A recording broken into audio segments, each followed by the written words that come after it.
Hey guys, welcome back. We're in the shop here, Domino's over, and we're going to start mixing primer and paint and start laying it down. I do apologize, I'm recording with my cell phone right now because I didn't know that my GoPro was dead.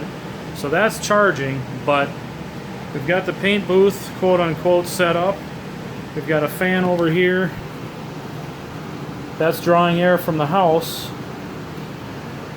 And then we've got another fan that Domino had that's pushing air out from the garage out to the outside. So we're going to go ahead and mix some paint up and I should say primer, and I think Domino might answer a few questions for us while he's doing it, and we'll go from there. So okay, Domino's going to tell us how to mix primer. Alright, well, we're using Omni MP170. It is an epoxy primer that can be top coated with paint. You want to check your data sheets. Not all epoxy primers are for bare metal. You cannot top coat over all epoxies. Some paints don't mix and jive with one another, so you really got to check your data sheets before you buy your paint. Okay, you guys can go all Google whatever you want to do. This is what we're using. It's MP170. It's going to mix 2-to-1 with MP175. The 175 is the catalyst. Trick of the trade, find a center punch or like an awl. And I don't know if you want to show it, but you go and you punch holes along this rim, and then it'll all drain back into the can after you're done pouring. It makes it a little easier for cleanup. Plus the can will still seal, so you don't have to worry about it drying up. If you have one of these and it sits for a long period of time and it seems like it's a little too thick, I mean, you can get Omni reducer and put a splash of reducer in this to kind of, you know, revive it if you're on a pinch. So with the mixing cup, we're gonna go, you want to go 2-to-1, so from the 5 to the 5. If you're good with math, then, I mean, you 2-to-1, you just divide it by 3.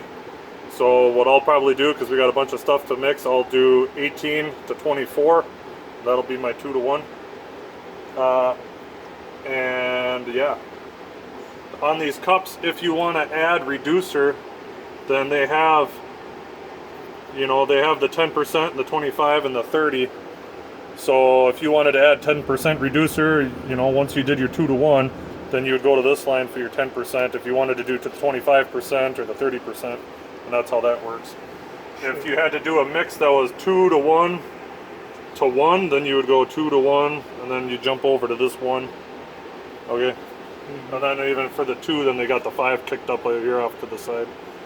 So that's how these cups work. You want to strain your paint, we're using 3M PPS cups. They're just a disposable cup. They cost a couple bucks, but it saves you in cleanup and lacquer thinner versus those big aluminum cans. You really do end up eating a lot of paint thinner. Paint thinner can sometimes get expensive. These also have for the lids.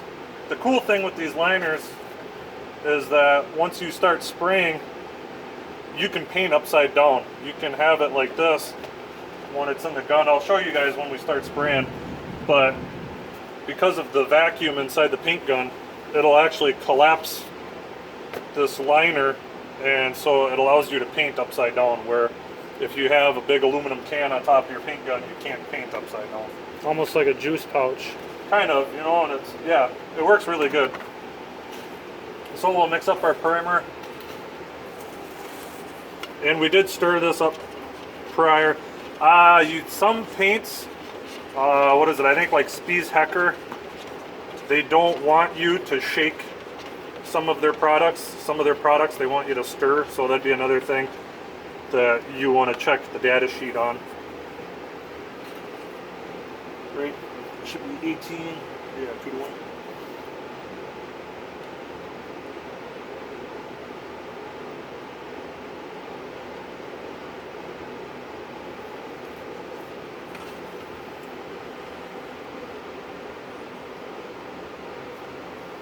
Doing math. Alright, so after I poured the 18 in there and I started doing the math in my head, that would have been for 4-to-1, not 2-to-1. Or it would have been 3-to-1. So anyways, we're doing 2-to-1. So 2 parts to 1 part. You take the number 24 ounces divided by 3 is 8, so I actually need to go 16 to 24. So we didn't mix that catalyst yet. I poured it and I started scratching my head and I'm like, that ain't right. We all make mistakes. I always do things 2 or 3 times just to make sure I'm doing it wrong the first couple.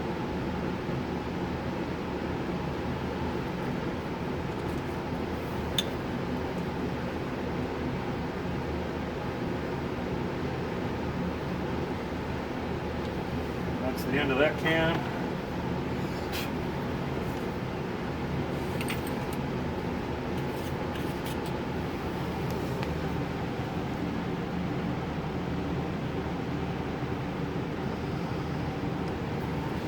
With these ratios, they use ratios instead of weighing it out. They don't tell you to use X number of grams and then mix it with another X number of grams. It doesn't have to be that precise.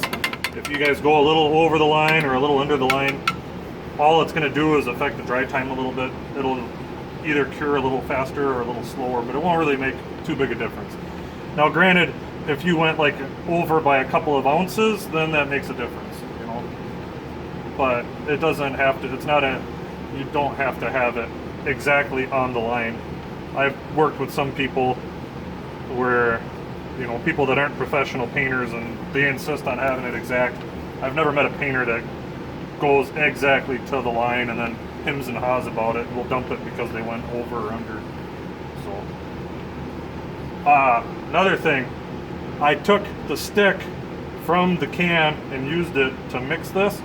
Now that this has got activator on it, then I will be using a different stick to be stirring this with. You don't want to, once it's had catalyst on it, you don't want to take this stick back into this can. And I did that on purpose, so don't think that it was by accident. I do have another stick. We got plenty of sticks.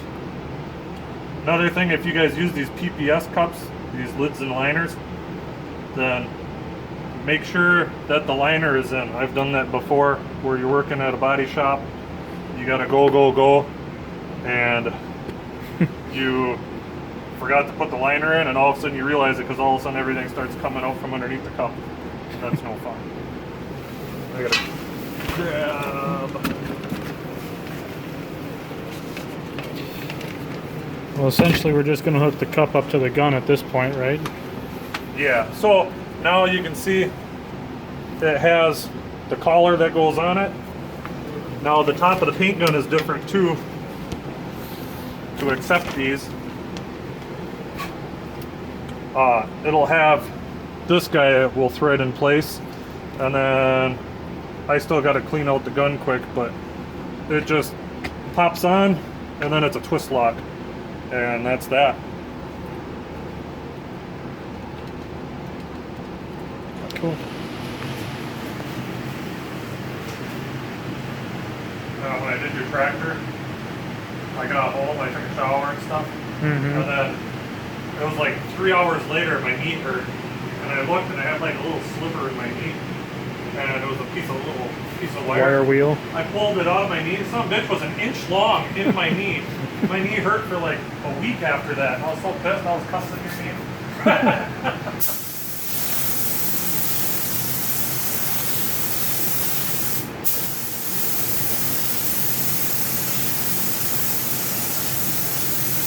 You always want to keep the airflow.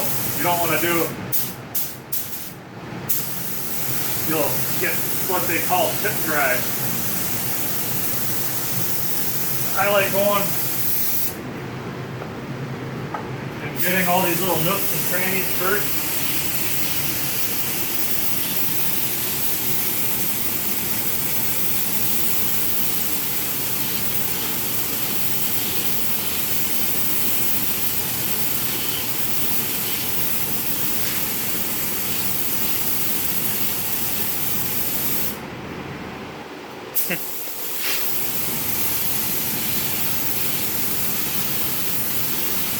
So here you can see how these liners allow you to paint upside down.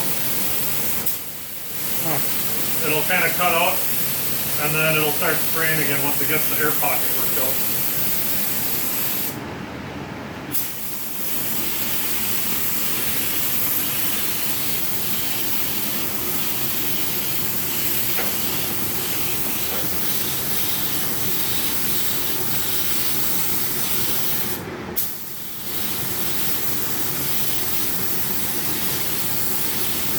Okay guys, we've got primer on everything. We're not going to paint the fenders because they need a bit of body work, but we wanted to put primer on them just so that they don't rust. Damian's mixing up the paint right now, and it's not really a whole lot different than mixing primer. There's just different mix ratios. You got to add some reducer to it. So other than that, it's pretty much the same process. Follow the spec sheets on the paint. You can look them up on Google. It'll bring you right to the PPG or whatever paint supplier's website, and a lot of times it's right on the label on the can, or it should be. But I'll give you a quick look around at what we've got. So we got weights, you know, all these parts hanging up, everything down the line there, around. We got another rack of parts here.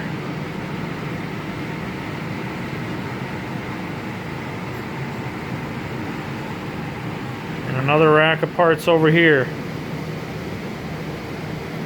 So, making progress.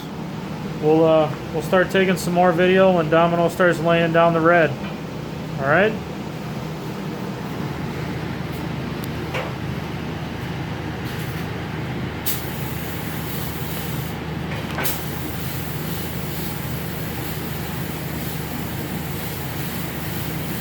Laying down some red with Domino.